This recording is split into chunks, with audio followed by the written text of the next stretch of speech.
একটি বাড়ি যেখানে নেই কোনো চাকচিক্য, আভিজাত্যের প্রতীক। পুরনো দিনের হলদে রঙের বাড়িটা দাঁড়িয়ে আছে ১৩০ বছর ধরে।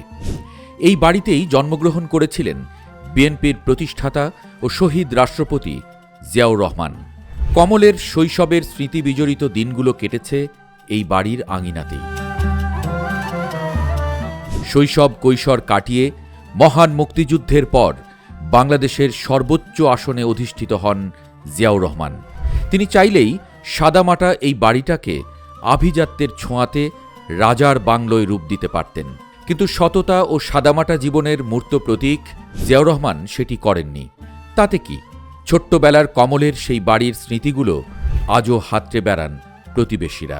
যাওয়ার সময় ওই কথা বলছি, আপনারা দোয়া করেন আমি যেন আবার ফিরে আসতে পারি, সেই আশা তার আর ভাগ্য হয়নি। করে এক হাত থেকে খাওয়া দাওয়া করলো, মাছ নিয়ে এলো, এত বড় দিকে মাছ নিয়েছিল, আর এই বড় মাছটা দিল, ওই বড় মাছটা দিল, দিয়ে সেই মাছটা আমি পাক শাক করলো, খাইলে দিল, আমাকে টেকাও দিয়ে গেল।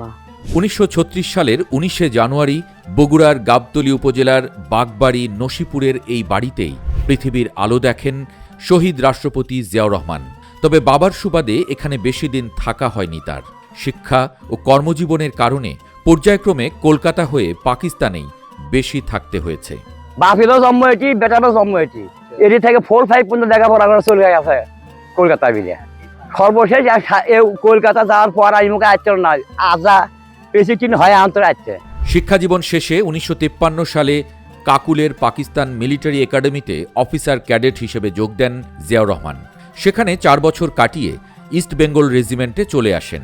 এরপর কাজ শুরু করেন সামরিক গোয়েন্দা বিভাগে। ১৯৬৫ সালে ভারত পাকিস্তান যুদ্ধে কোম্পানির কমান্ডারের দায়িত্ব পালন করেন।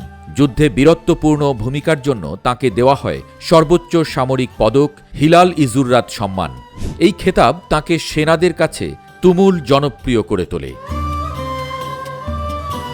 ১৯৬৬ সালে পাকিস্তান মিলিটারি একাডেমিতে প্রশিক্ষক নিযুক্ত হন জিয়াউর রহমান। ১৯৬৯ সালে জয়দেবপুরের দ্বিতীয় ইস্ট বেঙ্গল রেজিমেন্টের সেকেন্ড ইন কমান্ড হিসেবে যোগদান করেন। পরের বছর দেশে ফিরে চট্টগ্রামের ৮ম ইস্ট বেঙ্গল রেজিমেন্টে সেকেন্ড ইন কমান্ড হিসেবে বদলি হন মুক্তিযুদ্ধের এই মহানায়ক। ১৯৭১ সালের ২৫শে মার্চ কালরাত্রে পাকিস্তানি হানাদাররা অপারেশন সার্চলাইট পরিচালনা করলে পাকিস্তানের বিরুদ্ধে বিদ্রোহ করেন মেজর জিয়াউর রহমান। পরদিন ২৬শে মার্চ বেতার কেন্দ্রের কর্মীদের সহায়তায় চট্টগ্রামের কালুরঘাট বেতার কেন্দ্র থেকে তিনি স্বাধীনতার ঘোষণা দেন। মহান মুক্তিযুদ্ধে বীরত্বপূর্ণ অবদানের জন্য তাঁকে বীর উত্তমে ভূষিত করা হয়। ১৯৭৫ সালের ২৫শে আগস্ট সেনাপ্রধান হন জিয়াউর রহমান, আর ৭ নভেম্বর সিপাহী জনতার বিপ্লবের মধ্য দিয়ে রাজনৈতিক ক্ষমতার কেন্দ্রবিন্দুতে উঠে আসেন তিনি। ১৯৭৭ সালের ২১শে এপ্রিল রাষ্ট্রপ্রধান হিসেবে দায়িত্ব গ্রহণের পর জিয়াউর রহমান সংবিধানের প্রস্তাবনায় বিসমিল্লাহ সন্নিবেশ করার জন্য সংবিধান সংশোধন করে একটি রাষ্ট্রপতি অধ্যাদেশ জারি করেন। ১৯৭৮ সালের ১ সেপ্টেম্বর নিজেকে চেয়ারম্যান করে একটি নতুন রাজনৈতিক দল বাংলাদেশ জাতীয়তাবাদী দল বিএনপি গঠন করেন জিয়াউর রহমান। ১৯৭৯ সালের ফেব্রুয়ারিতে দেশের দ্বিতীয় সংসদ নির্বাচন অনুষ্ঠিত হয় এবং বিএনপি ৩০০টির মধ্যে ২০৭টি আসনে জয়লাভ করে। সেবার সরকার গঠন করে বিএনপি। রাষ্ট্র ক্ষমতায় অধিষ্ঠিত হয়েই বাংলাদেশে খাদ্য সংকট সমাধানে কৃষি ও মৎস্য উৎপাদন বৃদ্ধির জন্য খাল কাটা কর্মসূচি চালু করেন জিয়াউর রহমান। কাজের বিনিময়ে খাদ্য কাবিখা এই মডেলে মাত্র ১.৫ বছরেই প্রায় ১,২০০টি খাল কাটা হয়।